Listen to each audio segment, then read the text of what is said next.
오늘 이 말씀을 전체 주제를 저는 이걸 이제 주님의 평안을 축복하시는 주의 축복이다 이렇게 봤습니다. 방금 우리가 말씀 읽은 바와 같이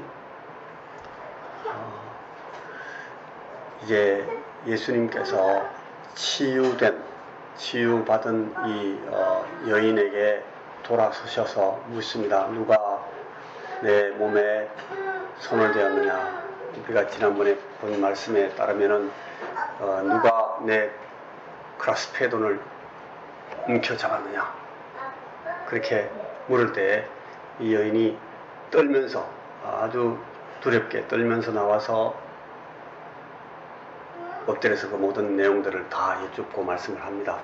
그래서 그 내용들을 주변에 있는 모든 사람들, 야이로를 포함한 예수님의 제자들을 포함한 모든 사람들이 그 얘기를 듣게 됩니다. 근데 이제 여러분 이 전체 우리 12해 혈루증 앓은 이 여인이 예수님께 나와서 예수님을 만나고 또 예수님이 주시는 그런 이 은혜의 결과들을 입고 하는 이 모든 전체 내용의 그 핵심을 우리가 처음에 시작할 때 간절함이다 그렇게 봤었습니다. 이 간절함을 우리가 보면서 오늘 이 말씀이 우리에게 무슨 뜻인가, 그리고 이 말씀이 오늘 우리에게 무슨 의미여야 하는가, 그리고 이 말씀이 오늘 우리 앞에 있는 이유가 무엇인가, 이것들을 우리가 이렇게 살펴봐야 됩니다. 하나님의 말씀이 오늘 today, 오늘 아니면 지금 present time, 지금 여기에서 내가 사는 내 삶의 상황, 내 관계들, 그리고 내가 오늘 경험하고 있는 나의 삶의 모든 환경들과 여건들과 조건들, 이 내 삶의 현장에 대해서 이 말씀이 무슨 뜻이냐, 나의 삶, 나의 삶에 대해서, 내 인생에 대해서 오늘 이 말씀이 의미하는 것이 무엇인지를 듣는 것이 목적입니다. 단지 이 여인이 간절했다, 그 간절함을 예수님께서 만나시고 그 간절함을 트윗하셨다, 그게 의미가 있는 것이 아니고, 그럼 이 여인의 이 간절함을 예수님께서 다루신 이 목적이 오늘 내게는 무엇이냐, 내 오늘의 삶에 어떤 방법으로 가져되느냐 하는 것을 묻는 것이 목적입니다. 그것이 아니면은 우리가 맨날 말씀을 공부하고 연구하고 묵상하고 할 이유가 없습니다.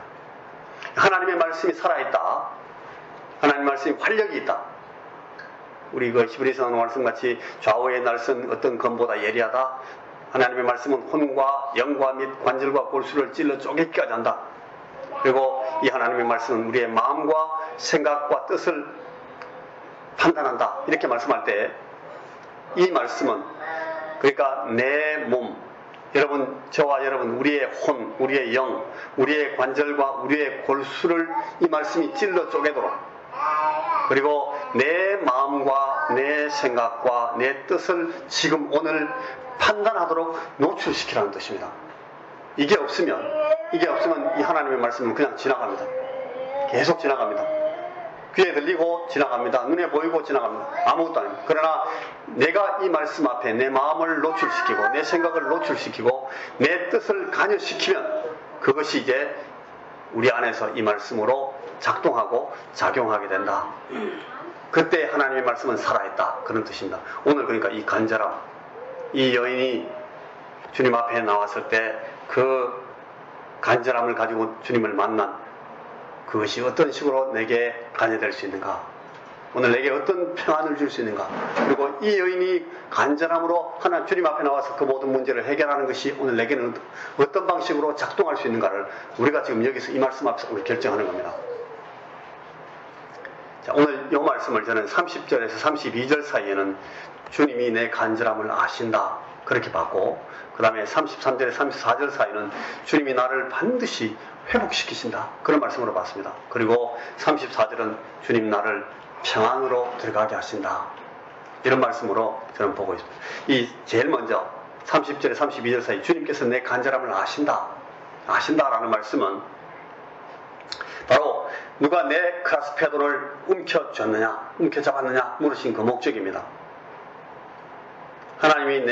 주님께서 내 간절함을 아신다라는 것은 내 마음을, 내 간절함을 알아주신다는 것이고, 그 다음에 내 간절함에 주님이 공감하신다는 뜻이고, 내 간절함을 주님이 받아주신다는 뜻입니다. 지금 여러분 잘 한번 보십시오.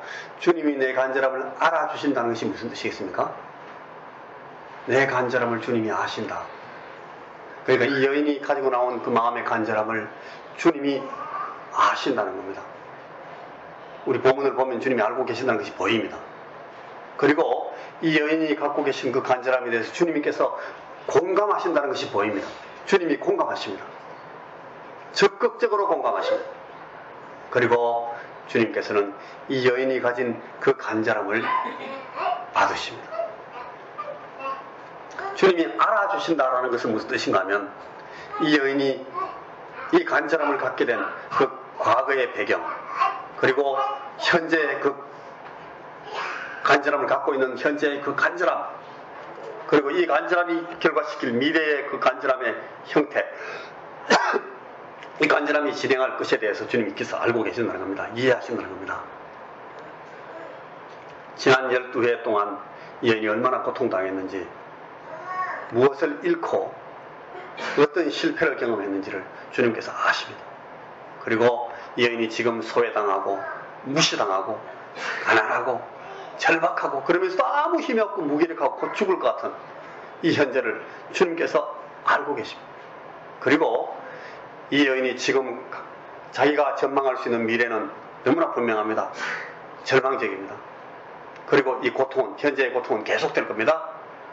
그리고 모든 사람이 다 잊어버린, 내 가족들도, 내 가장 사랑하는 내 제일 친하던 친구들까지 나를 다 잊어버릴 수밖에 없는 그런 망각 속에서 이 여인은 그냥 잊혀져서 죽을 겁니다. 그게 이 여인이 갖고 있는 미래입니다. 그걸 주님께서 지금 다 알고 계십니다. 그걸 알고 계신다. 여러분, 주님께서 우리의 과거를 알고 계십니다. 저의 과거를 알고 계십니다.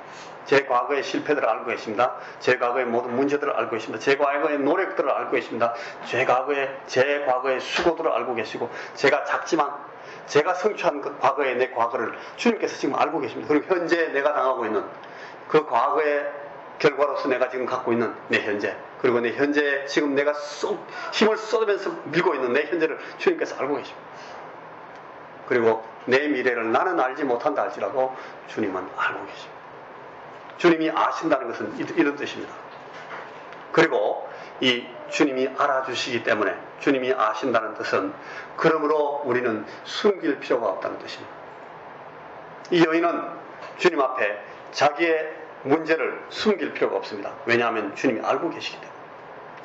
여러분 자신들의 모든 문제를 주님이 알고 계신다는 사실을 인정하시면 여러분 주님 앞에 숨길 필요가 없습니다. 숨길 수도 없고, 누가 내 크라스페도를 움켜쥐었느냐 라는 물음에 대해서 이 여인은 숨을 필요가 없습니다. 다 알고 계십니다. 내가 잡았다는 걸 알고 계십니다. 내가 왜 잡았는지를 알고 계십니다. 내가 이 잡은 것을, 이 잡음으로써 내가 기대했던 것이 무엇인지를 주님이 지금 알고 계십니다. 그래서 주님이 알아주신다라는 또 하나의 뜻은, 의미는 뭔가 하면 주님을 회피할 필요가 없다는 겁니다. 회피할 이유가 없습니다. 이제는 주님께서 내게 아주 무서운 얼굴로 나를 돌아보시면서 누가 내 크라스페드를 잡았느냐라고 묻는다 할지라도 나는 주님을 이제 회피할 이유가 없습니다. 이 판 사판입니다. 우리가 주님 앞에 주님께서 나를 아신다라는 사실을 오늘 인정하시면 여러분, 우리는 주님을 회피할 필요가 없습니다. 주님을 당면해야 됩니다. 주님을 당면하셔야 됩니다. 회피하시면 안 됩니다. 회피할 필요가 없고 회피할 수가 없습니다. 그래서 끊임없이 우리는 예수님을 당면하고 끊임없이 예수님을 마주서고 예수님께 말씀 들어야 됩니다. 이게 우리 그리스도인 된 사람들의 가장 기본입니다. 이 여인이 갖고 있는 가장 기본적인 태도입니다. 간절함을 가진 모든 사람들이 해야 될 일입니다. 우리는 주님을 당면해야 됩니다. 매일, 매 시간 내가 주님을 당면해야 됩니다. 회피할 수 없습니다. 회피할 필요가 없습니다. 끊임없이 주님께 마주서고 주의 말씀을 들어야 됩니다.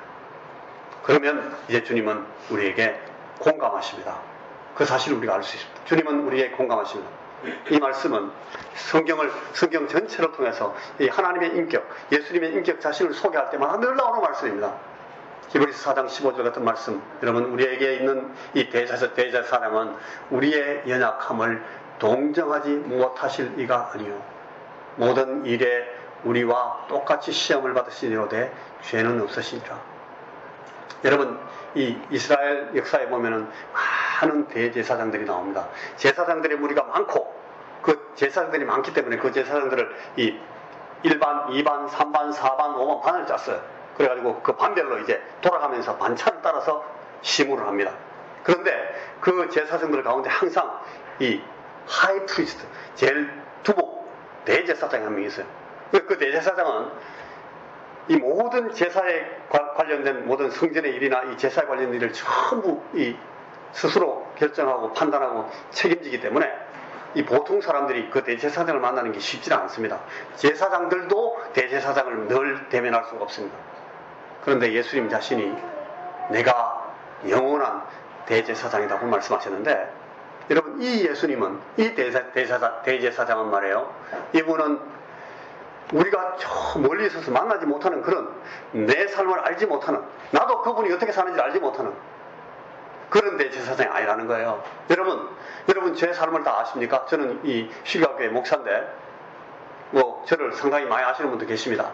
제 매일의 일상을 어느 정도 이렇게 이해하시는 분도 계시고, 어떨 때는 뭐 하고 있는지를 알고 싶어서 물으시는 분도 계시고, 그렇지만 그러나 여러분 다 저를 다 알지 못해요. 제가 여러분들 다 압니까? 그렇지 못합니다.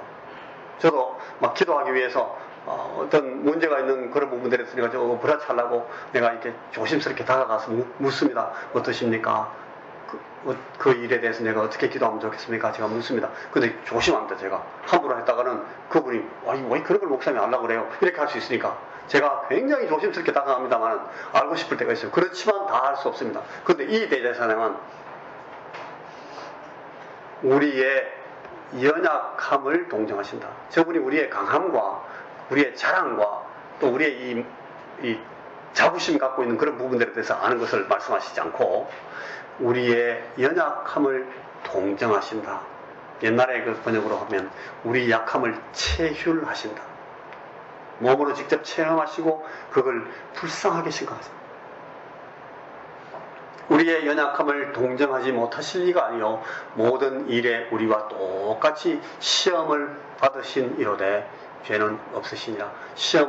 우리는 시험 받으면 계속 시험에 깨지기도 하고 지기도 하고 가끔씩 이깁니다. 무너지기도 하고. 그런데 이분은 한 번도 실패하신 적이 없어요. 그렇지만 그 도전이 얼마나 큰 것인지, 그 도전에 무너지는 것이 얼마나 안타까운 것인지, 그 도전에 패배했을 때 얼마나 큰 자괴감이 빠지는지에 대해서는 주님 잘 알고 계십니다. 저 대제사장은 내 상황을, 내 삶을, 내 마음의 심상을 다 알고 계십니다. 그래서 우리의 연약함을 체휼하신다. 이분이 그래서 우리 공감하신다는 겁니다. 이분이 우리에게 공감하신다는 것은 우리가 그분에게 항상 말할 수 있다는 뜻입니다. 주님께서는 우리에게 적극적으로 공감하십니다. 여러분, 적극적인 공감이라는 말 아십니까? 이 심리 상담에서 말할 때 제일 기본적인 겁니다. 상담 심리 훈련 받을 때 상담사로서 이제 그 훈련받는 제일 처음에 하는 훈련이 뭔가 하면 공감 훈련입니다. 여러분 따라해 보십시오. 공감 훈련. 공감 훈련은 이거는 굉장히 중요합니다. 이 공감 훈련이라는 것은 상담사만 필요한 게 아니고 모든 우리가 일상에서 인간관계를 정상적으로 할 때 모든 사람들이 다 필요하는 겁니다. 누가 말을 하면 일단 공감을 해줘야 됩니다. 공감하는데 제일 필요한, 적극적 공감이 제일 필요한 게 뭔가 하면 아이 컨택트입니다. 무슨 말을 하면 눈을 봐주는 겁니다. 그리고 그 사람의 표정을 읽어주는 겁니다. 그리고 그 사람 편에서 듣는 겁니다. 말하는 사람, 완전히 쓸데없는 이상한 얘기 하는 사람도 있어요. 그렇더라도 일단 그 사람 입장에서 들어주는 겁니다. 그게 공감의 시작입니다. 무조건 그래. 그러면서 이제 표정을 내가 적극적으로 보여주는, 네가 놀랬구나. 그래. 이렇게 막 적극적으로 표정을 해주는 게 이게 적극적 공감이에요. 이거 없으면 그 다음에는 아무것도 안 된다. 상담에서는. 일단 상담에서는 적극적 공감이 필요한데 이걸 제일 잘 아시는 분이 우리 주님입니다. 주님은 오늘 이 12년 12회 결혼증 앓은 이 여인에 대해서 예수님이 제일 먼저 적극적 공감을 하면서 이게 이제 몰래 뒤에 와가지고 크라스페놀을 꽉 잡습니다. 나 이것만 잡으면 병이 나을 것 같아라는 확신을 가지고 이 사람이 이 예수님에 대한 확신을 가지고 잡았어요. 예수님 그거 다 알고 계십니다. 알고 계시면서도 돌아보시면서 묻습니다. 모든 사람들 앞에서 누가 내 크라스페놀을 잡았어? 그러니까 이 제자들이 예수님도 이 사람이 이게 많은데 예수님 어쩌라 잡은 사람이 한두 명입니까 지금? 위에다 그걸 다 압니까? 이 제자들은 절대 공감하지 못한 이 사람은 이걸 공감하지 못한 사람들의 표정이에요. 전혀 공감이 없어요. 무슨 소리야 그거? 그런데 예수님은 그 사람을 찾습니다. 그리고 그 사람에게 공감하시기 위해서 직접 다가가십니다. 적극적으로 공감하십니다. 히브리서 4장 16절 말씀에 여러분 그러므로 우리는 긍휼하심을 받고 때를 따라 돕는 은혜를 얻기 위하여 은혜의 보좌 앞에 담대히 나갈 것입니다. 오늘 제가 말씀을 처음 우리가 잘 아는 말씀만 좀 더 골랐습니다. 이 목사 지 혼자만 막 이렇게 막 공부하던 말씀만 꺼내놓으면 여러분들이 공감하지 못하기 때문에 제가 오늘 이 말씀을 준비하면서 내가 인용하는 말씀을 좀 더 우리 성도들이 자주 읽고 익숙한 말씀을 자꾸 가능하면 써야 되겠구나. 그 생각을 하면서 제가 이 말씀을 여러분 한번 읽어보십시오. 시작. 그러므로 우리는 긍휼하심을 받고 때를 따라 돕는 은혜를 얻기 위하여 은혜의 보좌 앞에 담대히 나갈 것입니다. 여러분이 지금 나가서 만나시는 그 하나님이 여러분들에 대해서 적극적으로 공감하시는 분이라는 걸 아십시오. 그걸 기억하실 필요가 있습니다. 이 하나님은 우리에 대해서 적극적으로 공감해 나오시는 분이십니다. 그분은 우리를 긍휼히 여기시는 분입니다. 그래서 우리에게 어떤 때에 무엇이 필요한지를 아시는 분입니다. 때를 따라 돕는 은혜가 필요할 때 나가면 그분은 우리에게 그 은혜를 베푸시는 분이십니다. 그래서 그 보좌 앞에 우리는 용감하게 어떨 때는 좀 죄책감이 있을 수도 있어요. 어떨 때는 막 좀 쪽팔릴 수도 있어요. 어떨 때는 좀 뻔뻔스럽다는 생각이 들기도 하고 막 부끄러워요. 그러나 용기를 내고 나가는 겁니다. 담대히. 왜냐하면 그분은 우리에게 깊이 적극적으로 공감하시는 분이시기 때문에. 그래서 우리는 이 주님께 호소할 수 있습니다. 공감하시는 분이기 때문에. 히브리서 5장 7절에서 10절 말씀이 이런 내용이 나옵니다. 그는 육체에 계실 때에 자기를 죽음에서 능히 구원하실 이에게 심한 통곡과 눈물로 간구와 소원을 올렸고 그의 경건하심으로 말미암아 들으심을 얻은. 여러분 이분은 통곡하실 필요가 없는 분입니다. 세상에서 통곡하실 오직 하나의 이유도 없는 분이 이분입니다. 눈물을 흘리실 필요가 없는 분이에요. 이분은. 그런데 이분은 심한 통곡과 눈물로 간구와 소원을 올렸어요. 자기를 죽음에서 능히 구원하실 이에게. 왜 자기가 죽는가 하면 그 자기의 죽음이 우리 때문에 온 죽음입니다. 우리를 위한 죽음이죠. 우리를 위해서 죽기 위해서 육체 가운데 오셨고 그리고 육체 가운데 계실 때에 우리를 위해서 내주는 그 죽음을 위해서 거기서 구원해달라고 우리와 함께 우리를 위해서 우리를 대표해서 우리의 대제사장으로서 통곡하십니다. 그리고 눈물로 간구와 소원을 올리셨습니다. 그가 아들이시면서도 받으신 고난으로 순종함을 배웠다. 바로 그 말씀이 그 뜻입니다. 순종함을 배워서 온전하게 되셨은즉 자기에게 순종하는 모든 자에게 영원한 구원의 근원이 되시고 하나님께 멜기세덱의 반차를 따른 이 멜기세덱이라는 사람은 반차가 없는 사람이에요. 원래 어디서 왔는지도 몰라요. 그 아버지의 제사장이 누구라서 이 아들 제사장이 됐는지를 몰라요. 제사장은 그 세습하는 거니까 당연히 이 아버지의 제사장권을 아들이 받아야 되는데 이 멜기세덱은 그분이 어디서 왔는지를 모르는 여호와의 대제사장입니다. 아브라함을 만났던 그 대제사장입니다. 그 제사장입니다. 그 제사장, 그러니까 예수님도 마찬가지입니다.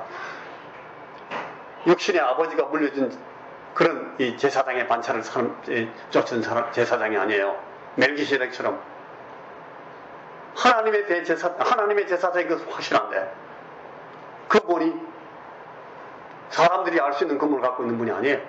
예수님은. 그 제사장이 멜기세덱의 반차를 따른 이 예수님 제사장이 대제사장으로 나오셨습니다. 이분이 그래서 그분은 우리의 이 고통, 우리가 눈물로 간구하면서 소원을 올릴 수밖에 없고 우리가 통곡 가운데서 하나님 앞에 기도할 수밖에 없는 것들을 주님은 늘 공감하시기 때문에 이분에게 우리는 호소할 수 있습니다. 이분에게 호소하십시오. 여러분, 이분에게 호소하시면 얻는 겁니다. 남는 겁니다. 여러분, 이 주님 앞에 호소하는 연습을 하셔야 됩니다. 주님께 호소하는 실습을 하셔야 됩니다. 그리고 맨날 주님 앞에 호소하셔야 됩니다. 이거 없이 예수 믿는 것은 여러분 너무너무 재미없게 예수 믿는 겁니다. 이거 없이 예수 믿는 것은 너무 무기력하게 예수 믿는 겁니다. 이거 없이 예수 믿는 것은 자기를 전혀 변화시키지 못하는 방법으로 예수를 믿는 겁니다. 이런 것 없이 예수 믿고 사는 것은 예수를 믿는 사람이라는 이름은 달고 다니지만 정말 예수 믿는 사람으로서의 그 삶에 능력도 없고 힘도 없고 보람도 없고 기쁨도 없고 이김도 없고 승리도 없는 보람도 없는 그런 열매도 없는 삶을 살 수밖에 없습니다. 여러분, 이 주님 앞에 호소하십시오. 예수님 앞에, 이 공감해 주신 주님 앞에 나가서 말씀하십시오. 그냥 말하고 넋두리 하는 것이 아니라 어필하라는 겁니다. 호소하라는 겁니다. 주님, 나 힘듭니다. 어필하라는 겁니다. 내가 잘못된 거 알아요. 그렇지만 나 지금 고생하고 있어요. 나 좀 도와주세요.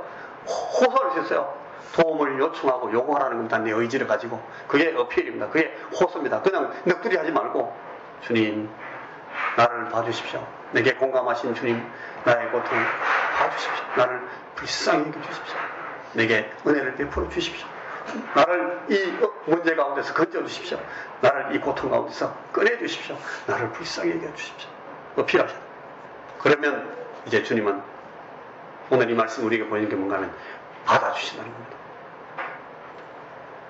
이 받아주신다는 것은 한 세 가지 정도 중요한 이 요인을 갖고 있습니다. 받아주신다는 말은 용서한다는 뜻입니다. 받아주신다는 것은 양해한다는 겁니다. 양해한다는 것은 내 입장에서 봐준다는 겁니다. 내 입장에서 이해해 주신다는 겁니다. 그리고 받아주신다는 것은 책임져 주겠다는 보장입니다. 여러분, 주님은, 하나님께서는 우리의 간절함을 이렇게 받아주십니다. 내 간절함을 보시고 내 간절함이 어디서 왔는지, 내 간절함이 왜 생겼는지, 내 간절함의 문제가 왜 발생했는지를 다 이해하시면서 용서하십니다. 그리고 내 입장에서 양해해 주십니다. 그리고 그 간절함을 위해 책임져 주십니다. 그게 오늘 이 12의 혈증하는 이 여인을 예수님께서 대하시면서 받아주시는 그 받아주심의 내용입니다. 그걸 우리가 신뢰하라는 겁니다.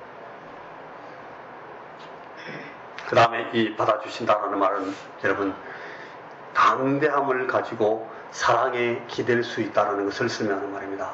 우리는 주님께서 받아주시기 때문에 담대함을 가질 수 있고, 그리고 이 담대함에 대해서 하나님께서 반드시 사랑으로 반응해 주실 거라는 사실을 우리가 믿으면서 기댈 수 있습니다.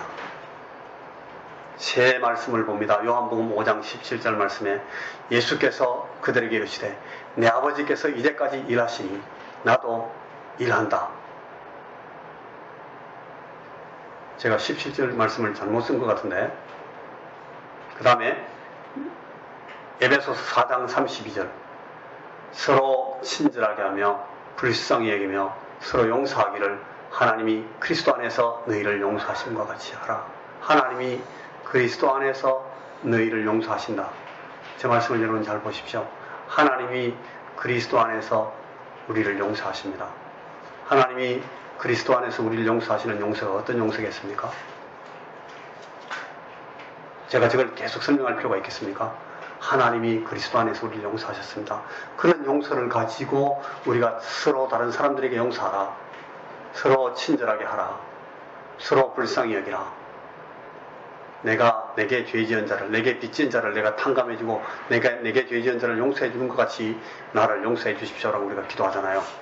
주님께서 저걸 말씀하시면서 이 바울 사도가 저걸 우리에게 설명한 겁니다. 하나님이 그리스도 안에서 우리를 용서하십니다. 그 용서. 골로새 3장 13절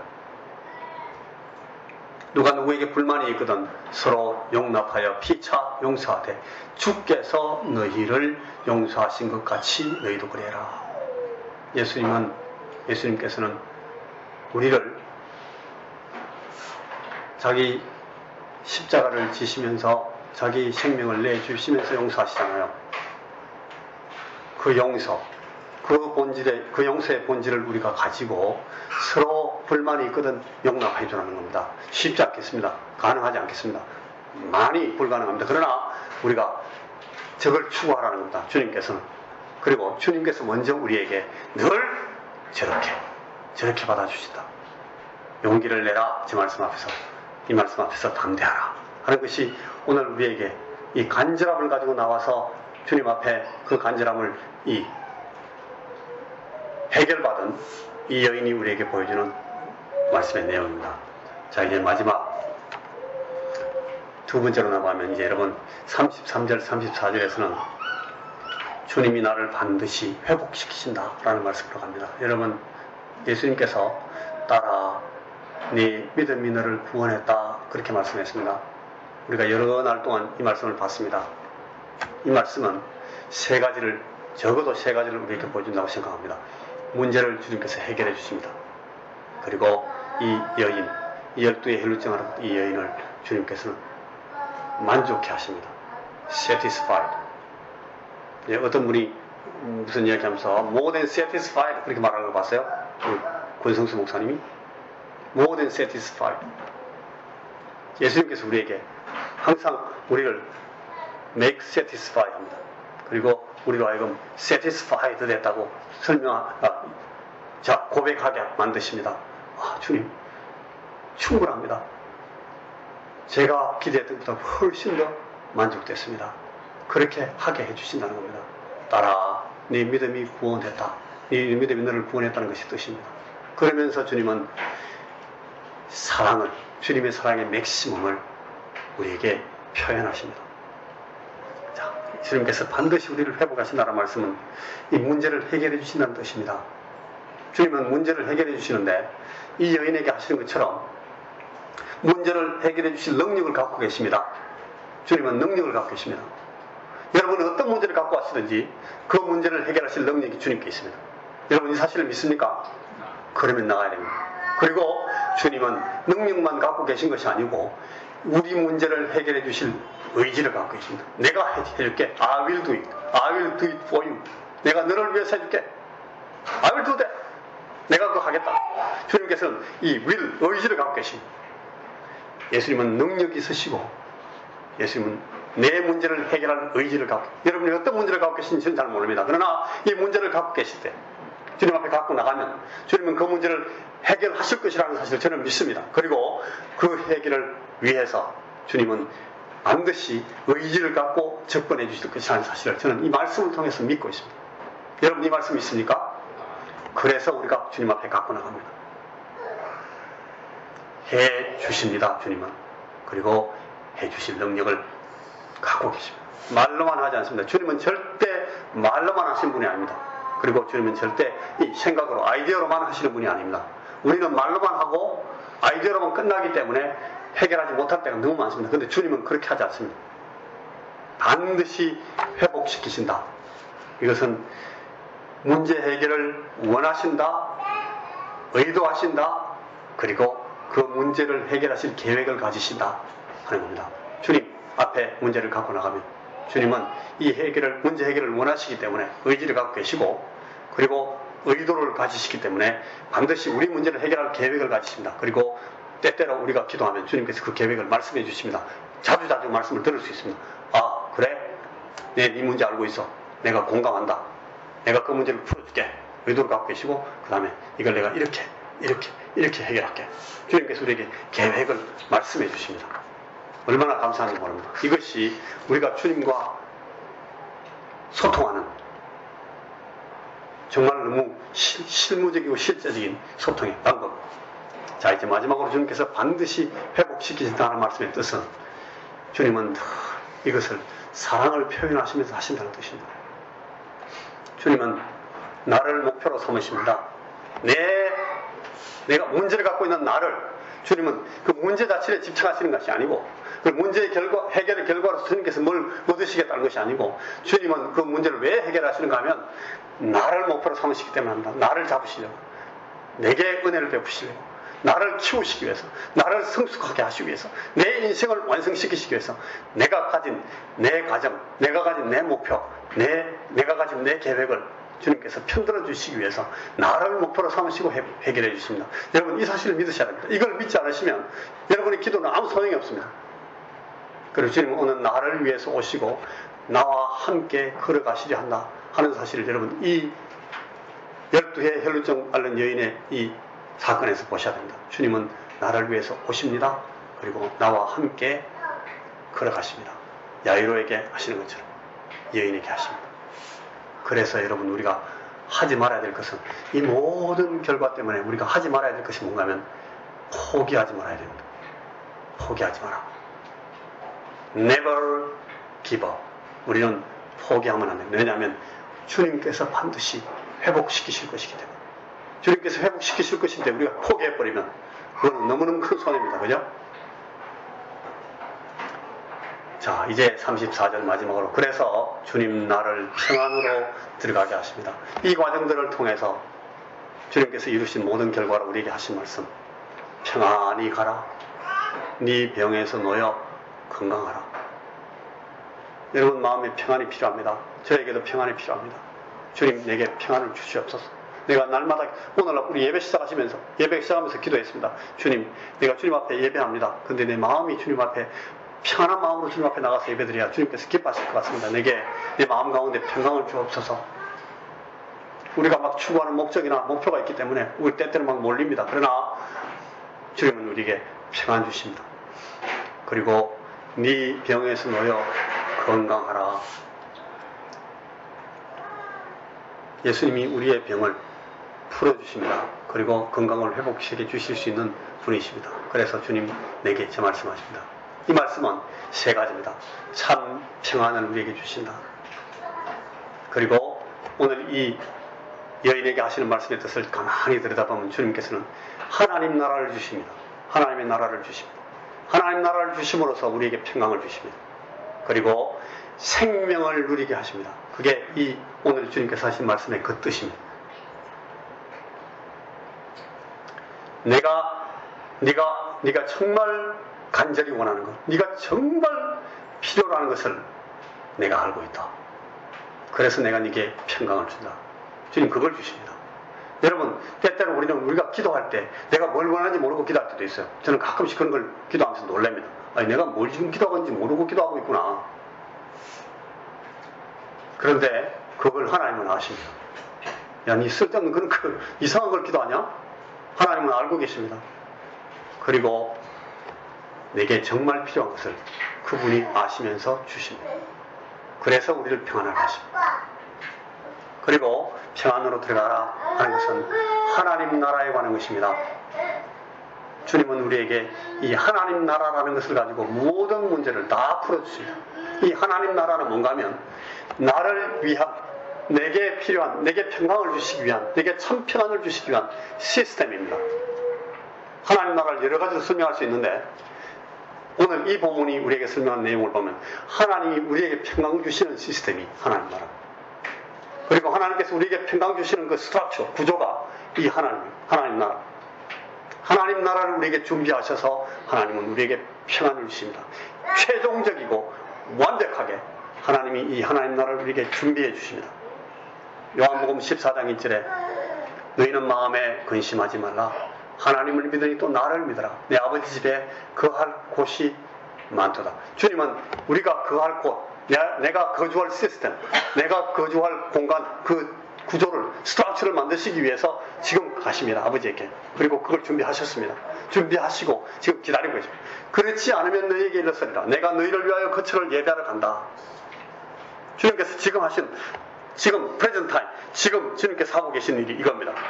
옛날에 우리를 위해서 오셨고, 우리를 위해서 죽으시고, 우리를 위해서 이미 부활하셨고, 주님께서 아버지께로 성천하에 올라가셨습니다. 지금 그 아버지 우편에 앉아 계시면서 거기서 지금 하고 계신 하신 일이 이겁니다. 준비하십니다. 내가 준비한다. 내가 시킵니다. 내가 아버지께로 가서 내가 이거 한다. 그리고 지금은 기다리고 계십니다. 이제 우리에게 턴이 넘어왔기 때문에, 공이 우리에게 넘어왔습니다. 그 공을 우리가 다 처리하고 다시 주님께 토스하기를 지금 기다리고 계십니다. 우리 차례가 다 끝나기를 주님이 기다리고 계십니다. 여러분, 그래서 우리가 할 일은 이 주님이 준비하신 것 평안으로 들어가는 겁니다. 우리가 평안으로 들어갈 때 이 주님의 생명을 누리게 해주십니다. 정말 내게 간절히 필요한 그것이 과연 무엇인지 하나님께서 알고 계시고 하나님께서 우리에게 주실 것입니다. 주십니다. 그것이 오늘 이 12해 혈루증 앓았던 여인이 누렸던 겁니다. 그것이 받은 겁니다. 자, 예레미야 29장 11절 말씀을 우리가 다 같이 한번 읽어보겠습니다. 앞에서 시작. 너희를 향한 나의 생각은 내가 아나니 평안이요 재앙이 아니니라. 너에게 미래와 희망을 주는 것이니라. 여러분, 예레미야에게 주님께서 선포하게 하신 예언입니다. 가장 치명적인, 역사에서 가장 안타까운, 우리나라로 말하면 임진왜란과 같은, 임진왕과 같은 그런 이 어마어마한 엄청난 그 비극을 바로 자기 눈앞에 두고 있는 이 선지자에게 예수님께서 선포하라고 주신 말씀입니다. 너희를 향한 나의 생각은 내가 아나니 평안이요 재앙이 아니니라. 너희에게 미래와 희망을 주는 것이. 제가 여러분에게 아무 근거도 없는 그냥 희망을 말하고 근거도 없는 평안을 말하고 그냥 재앙이 없다, 제가 그 말하는 거 아니에요. 하나님의 의도를 말하는 겁니다. 하나님이 우리를 향하여 갖고 계신 그 계획의 본질을 말하는 겁니다. 너희를 향한 나의 생각은 내가 아나니 평안이요 재앙이 아니니라. 너희에게 미래와 희망을 주는 것입니다. 그래서 우리가 주님 앞에 오늘도 나옵니다. 그래서 우리의 간절함은 하나님 앞에 갖고 나와요. 내 심령과 내 인생을 하나님 앞에서 하나님께서 디자인하신 대로, 하나님이 목적하시고 축복하신 그대로 채우고 바로잡고 세우고 풍성케 하려는 그런 간절함을 갖는 것. 그리고 그 간절함을 딴 데까지 가지 말고 주님께 가져오는 것. 이것을 오늘 우리 예수님께서 이 12의 혈루증 앓은 이 여인의 얘기를 통해서 우리에게 가르치고 싶어 하시는 것입니다. 여러분, 이것이 오늘 나에게 지금 여기에서 내 삶에 있는 것이 오늘 하나님의 말씀을 우리가 받는 그 은혜 받은 사람, 축복받은 사람의 그 모습. 여러분, 주님 앞에 여러분들의 모든 문제에 대해서 간절함을 가지시고 채우고 바로잡고 세우고 풍성케 하려는 그런 간절함을 가지고 이걸 주님 앞에 갖고 나오십시오. 이거 하지 않으면 여러분, 우리가 우리의 기회를 잃어버리는 것입니다. 그리고 이걸 하지 않으면 우리는 어떤 의미에서 주님 앞에 너무 우리가 주님 앞에 함부로 하는 겁니다. 너무 함부로, 너무 뻔뻔스럽게 하는 겁니다. 직무유기하는 겁니다. 여러분, 간절함을 가지시고 이 간절함을 주님께 가져오십시오. 주님은 우리에게 이 여인에게 하신 그대로 따라 평안해라, 그리고 건강해라, 평안히 가라, 네가 구원을 얻었다. 주님께서 그렇게 말씀하실 것입니다. 기도하십시다. 우리 주님, 우리가 이 시간 주님, 우리를 사랑하시는 주님 앞에 다시금 간절한 마음을 갖습니다. 우리의 간절함을 주님 다시금 우리가 제거합니다. 우리를 채워주시고 우리를 바로잡아주시고 우리를 세워주시고 주님, 우리를 주께서 디자인하신 그대로의 삶을 살 수 있도록 우리를 붙들어 주시옵소서. 우리가 이 간절함을 주님 앞에 가지고 나갔사오니 우리 하나님, 우리의 마음을 받으시며 이 12의 혈루증 앓은 여인을 주님께서 만져주신 것 같이 우리를 만져주시고 우리의 기도를, 우리의 호소를 들어주시옵소서. 우리에게 은혜를 베풀어 주옵소서. 예수님 이름으로 기도하옵나이다. 아멘. 다 같이 일어서서 마지막 찬송을 같이 부르겠습니다.